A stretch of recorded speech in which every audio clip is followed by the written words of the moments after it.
The Jack Benny Show with its special guests Bing Crosby and George Burns, presented by Lucky Strike.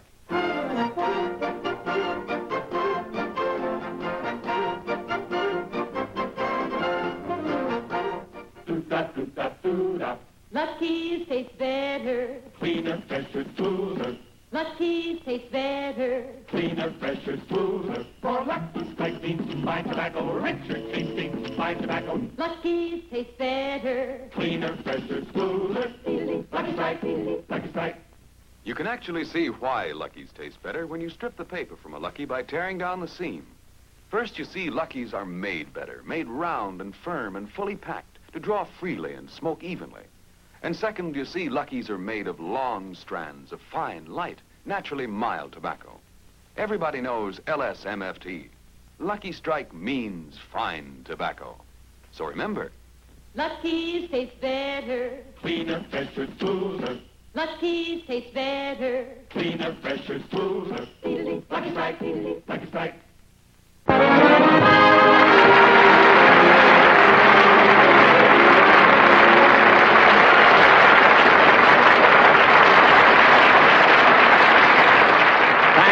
Thank you very much, ladies and gentlemen. You know, for a fellow who has to appear in front of an audience today, I must say that I did a very foolish thing last night. I met a beautiful girl, and I just couldn't resist going out with her. See, we had dinner together, and we went dancing, and then I took her for a drive in my car, and we finally got to a lonely road, and wouldn't you know, I got a flat tire. And I want to tell you something. You got to be awfully strong and have pretty good muscles to yank a wheel off the car and to force a tire off the rim. It was such a dark night. If I hadn't had my flashlight, she never could have done it. Of course, I only met her last night, and I never dreamed that she was a mechanic. I thought that the monkey wrench that was hanging from her wrist was on a charm bracelet.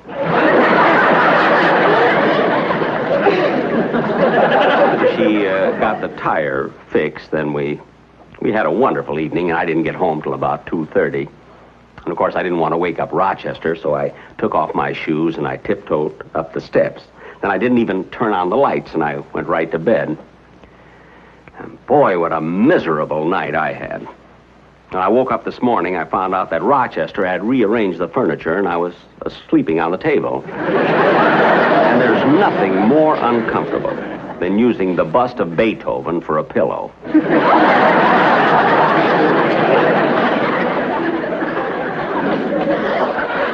But even though I'm a little tired now, tomorrow I'll be all right, because I'm always relaxed. I always feel fine the day after a show.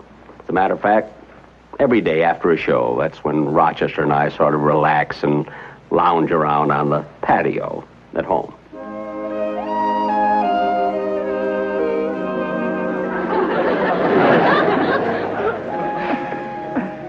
Rochester, why did you stop rocking? I'm sorry, boss. I got interested in this book. Boy, is it exciting. I don't care if it is exciting. Rock me some more. Yes.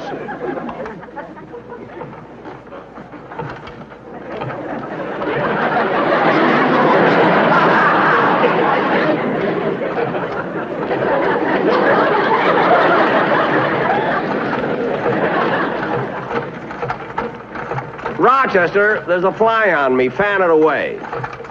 Yes.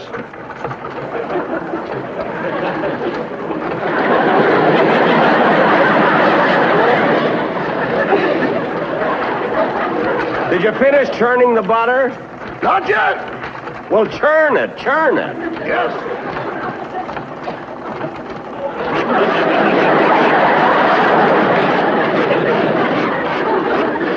How about the ice cream? Did you finish that? I haven't even started yet. Well, start it. I will.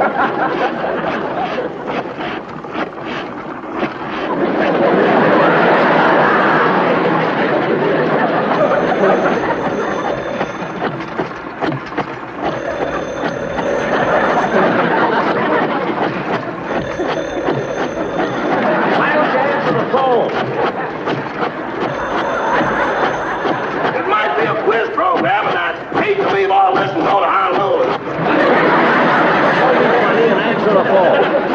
Yes.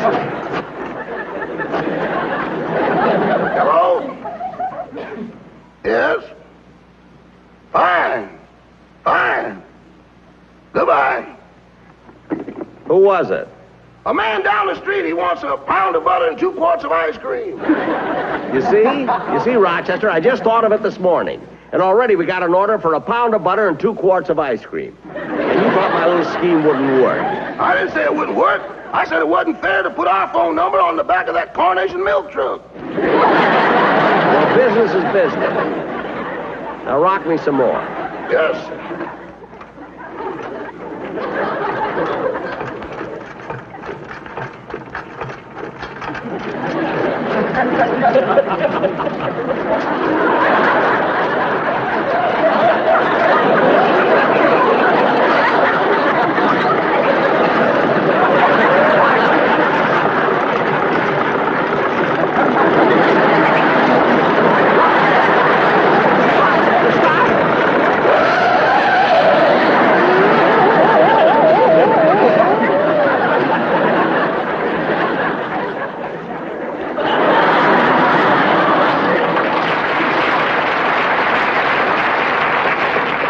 Rochester, why did you stop it so fast? Just a minute, boss. I'll get a ladder and help you down.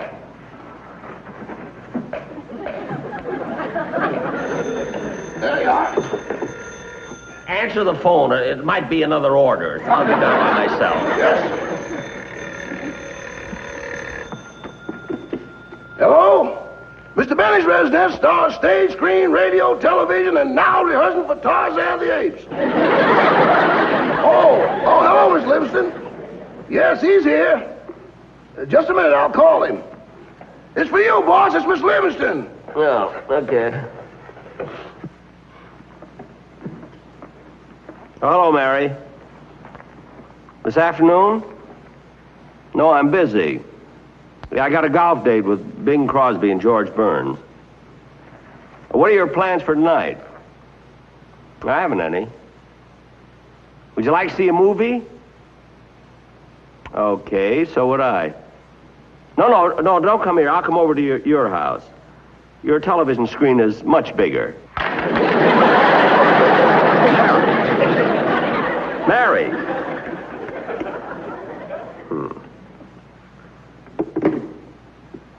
I don't know what she's mad about. It's a wonderful movie on TV tonight. It's a little old, but it's great. George Washington Slept Here, starring George Washington. Hi, Jack. Hello, Rochester. Hello, darling. Oh, gee, what a lovely day. Yeah, isn't it? Would you like some ice cream? No, thanks, Jack. How about a pound of butter? Rochester, stop pushing the butter. We haven't got enough to fill the phone orders. Jack, you mind if I stretch out here in your hammock? No, go right ahead, Don. Now, Rochester, incidentally, here's what I'd like to have you do.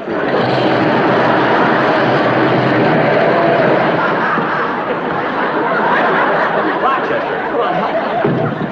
Don.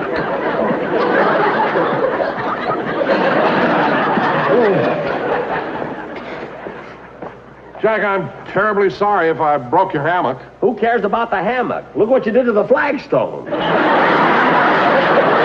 Gosh, what a mess. That's all right, Mr. Wilson. I'll get a broom and clean it right up. Now, look, Don, I know you didn't come here to relax, so tell me, what's on your mind? Well, Jack, I just wanted to find out if you'd signed Bing Crosby and George Burns to be guest stars on your television show. Oh, not yet, Don, but you see, I'm playing golf today with Bing and George, and I'll talk to them about it then.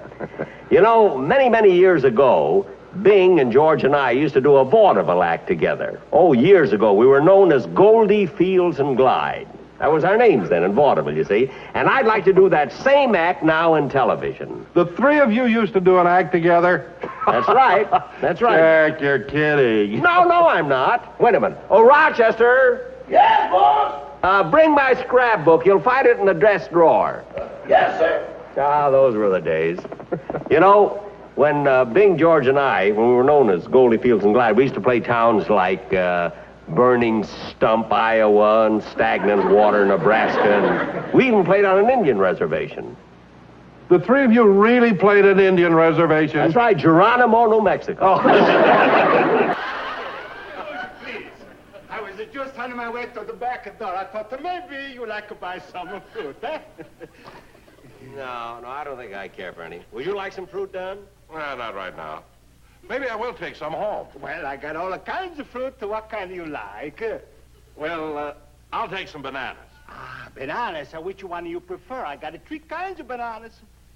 3 kinds of bananas? I thought bananas were all alike. Oh, McKay, no. Maybe all the bananas look alike, but there's a big difference. Look, I'll show you something. Now, you take this banana. Look pretty good, you know? I'm going to show you what's wrong with this banana. Look, I take my 2 fingers and I slowly tear for the outside, like this, you see? And I tear like that for the outside. Then I take out the inside very, very carefully. And look. It's no round, no firm, and no fully packed. Wait a minute, Jack. This is interesting. Now, I'm going to take this banana, and I'm going to show you something else, too. I slowly tear down at the outside, just like this. I take out the inside, the hole between my 2 fingers. Oh, so round, so firm, so fully packed. Don, this is the same test that they give... Now, are you sure, Don, you didn't frame this whole thing? Oh, no, Jack. It's purely a coincidence. Well, mister, here's your 3 bananas. Thanks. And, here's $20. Oh, thank you too much. Thank you. Bananas, it is better, cleaner, fresher, smoother.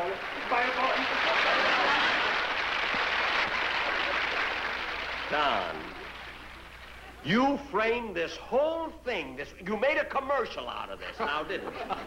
Huh? All right, Jack, all right. You found me out, but it was worth it. Yeah, I thought so, yeah. Here's your scrapbook, boss. Oh, thanks, Rochester.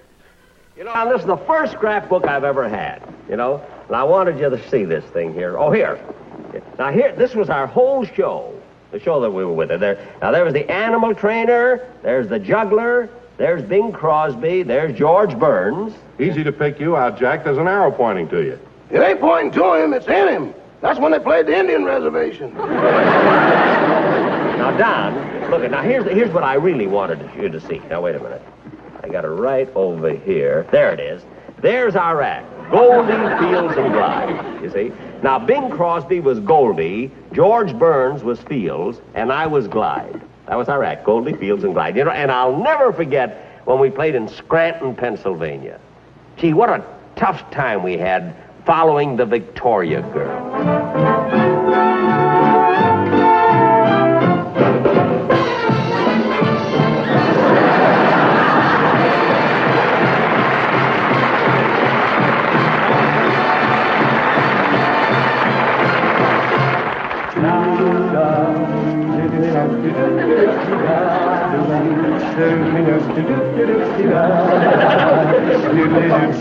Oh, hear the steamboat whistle blowing. Honey, don't cry. When you know it's time going. For me, dear, don't sigh. When the silver moon has shined, way up in the big blue sky, then you know my heart am pining. For you, dear, don't cry. Honey, my heart will pine for you when the toil of day is through.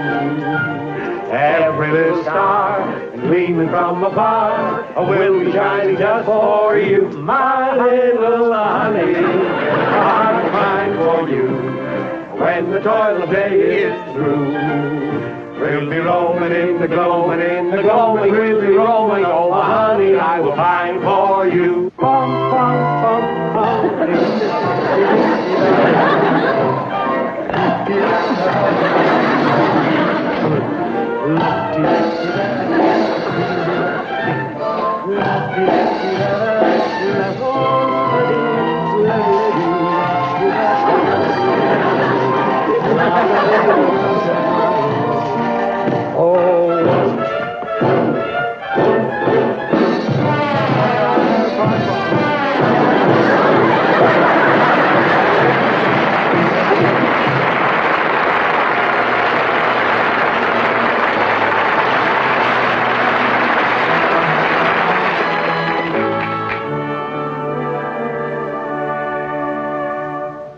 M is for the million things she gave me.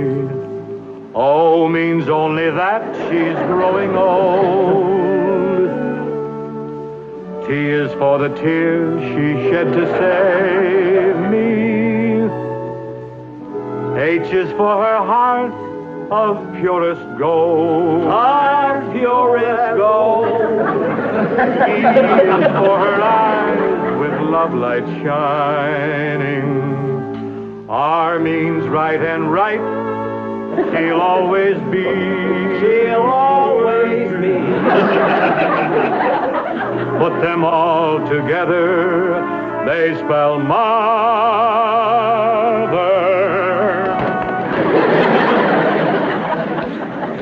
A word that means the world to me.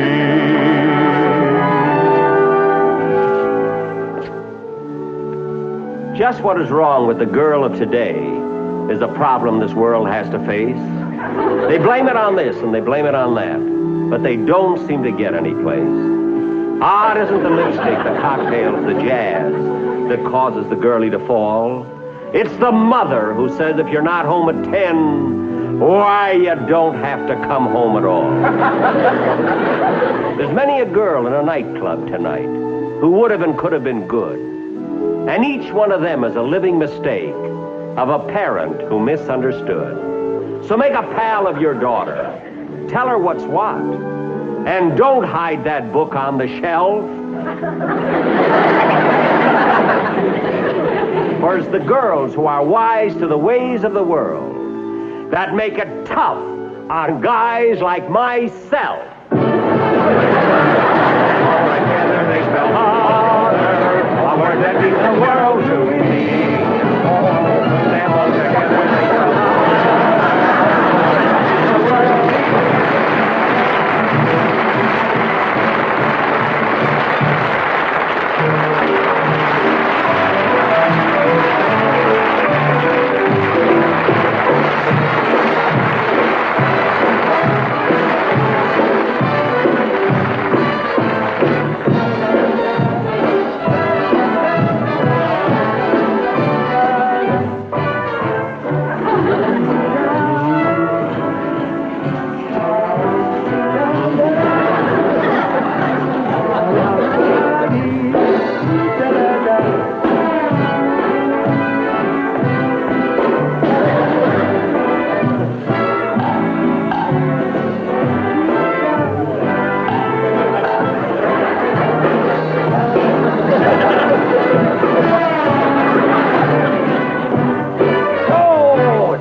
Ladies and gentlemen, this is the first time that we have ever appeared here in Scranton, Pennsylvania. You know, the three of us were born in New York, but you were such a wonderful audience that if we ever have a chance to be born again, we'd like to be born right here in Scranton.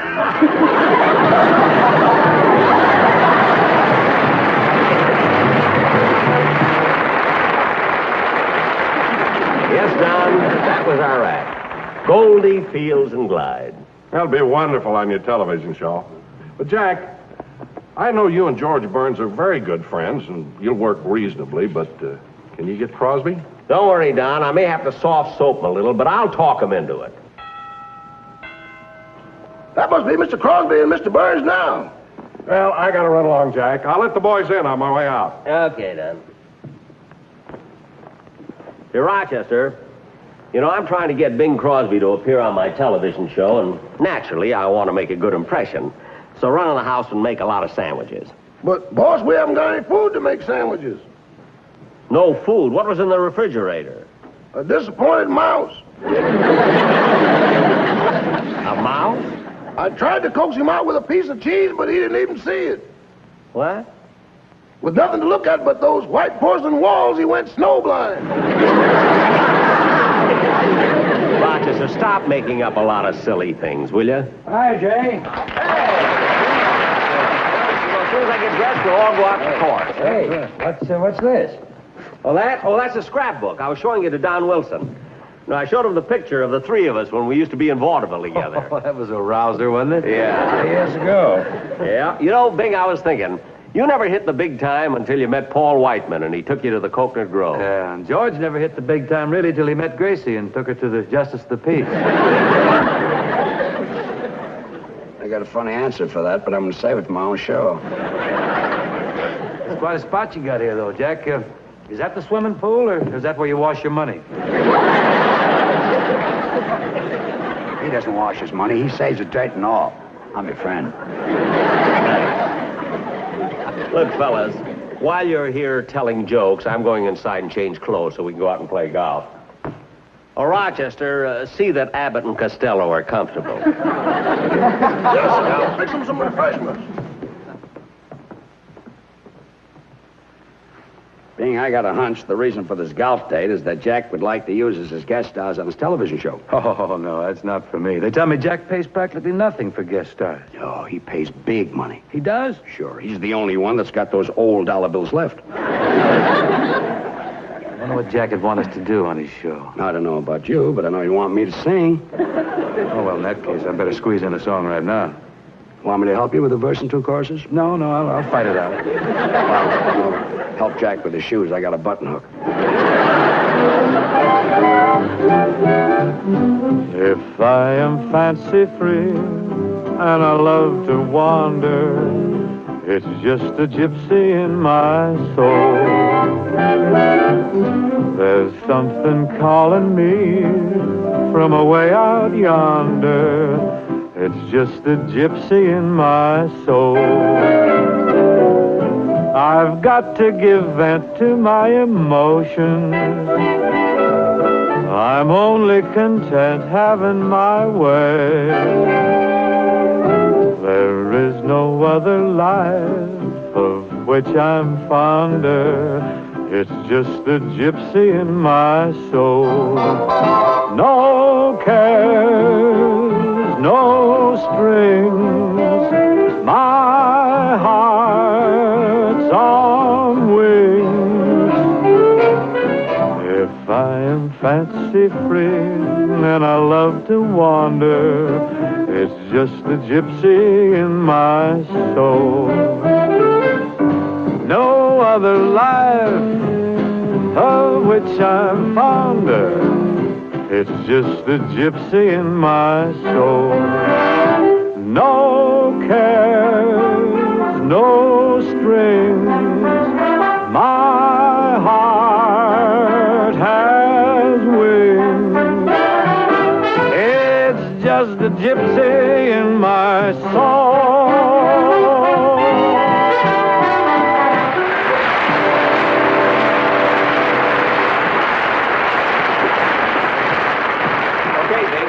Oh, fine. Where's George? Oh, he's waiting for us out in the car. Well, let's go. Oh, wait a minute, Bing. You see, the reason I asked George to wait for us in the car is, because I wanted to talk to you about something alone. Well, what about? Well, sit down. No, wait a minute. I think it'd be much more comfortable over there. Well, what is it?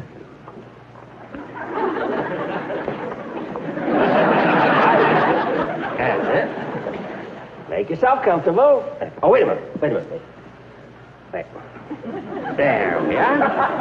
There. Now, Bing, here's what I wanted to talk to you about. See, I'm going to do another television show pretty soon, and I'd like to have you as my guest on this show. Oh, I'm flattered, Jack. I'd love to be on it. It'll be absolutely wonderful. You know, Bing, I can just see it now. I'll come out on the stage first and tell some jokes, see? And then you come out and sing a song. Then I'll go back, and then I'll come out, and we'll do some jokes together, you see? Then you can sing another song, then I'll come out with the violin. See, and we'll do a couple of rounds together. Terrific. It'll be sensational. How much money will you want? Hey,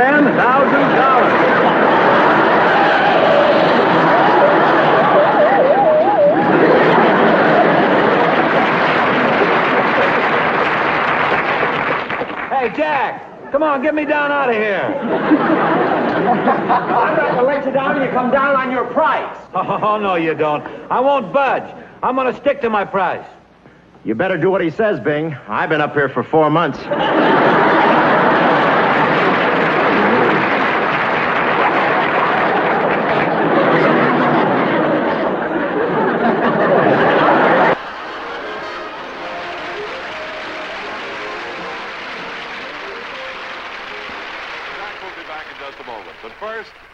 Cigarette smokers. Ladies and gentlemen, famous golf professional and fabulous winner of the $25,000 Tam O'Shanter tournament, Lou Worsham. Hello, folks. The club that I have in my hand is a double-service wedge. And if you've been following the tournament scene this summer, you'll remember that I made one of the most lucrative shots that I have ever made with this club. During the Tam O'Shanter tournament, I used this club at the last hole from 115 or 20 yards away and made one of the luckiest shots of my whole life.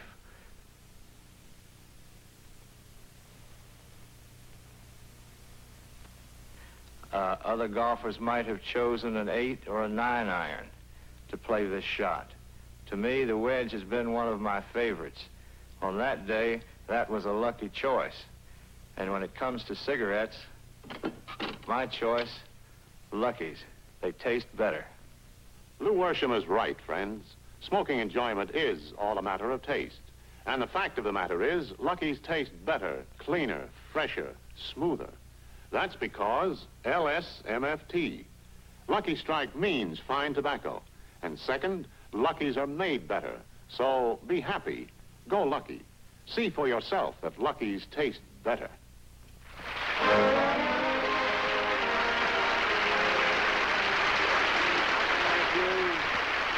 Thank you very, very much, ladies and gentlemen. Well, that's the end of another show. You know, it's been a lot of fun being surrounded by such wonderful talent. You know what, of course, Bing Crosby. Now, there is the most amazing man I've ever known in my life. I mean, he's so relaxed. I've never seen anyone as relaxed as Crosby. I mean, nothing bothers him. How a fella can have that much money and be so calm is beyond me. I'm a wreck. And then there's Burns, George Burns. You know, George has been my closest friend for over 30 years now. Really been my closest pal. We've been friends for 30 years. And one thing I like about George, about Burns, he's so modest. Really, really modest. I mean, the fact that he's been a close friend of such a great big star has never gone to his head. That's what I like about him. And, of course, Hope, Bob Hope, you know, we just had a little short scene with him up on the tree there. You see, Hope wasn't supposed to be in this show at all. What happened was, well, we borrowed the tree. You see, we rented the tree from Paramount, and Hope happened to be in it. So we decided to let him stay. See, between pictures, Hope is a woodpecker. Well, I guess that about does it. And thanks again very, very much, ladies and gentlemen. I'll see you again in 3 weeks. And next week, I hope you'll be sure and watch Ann Southern. Thank you.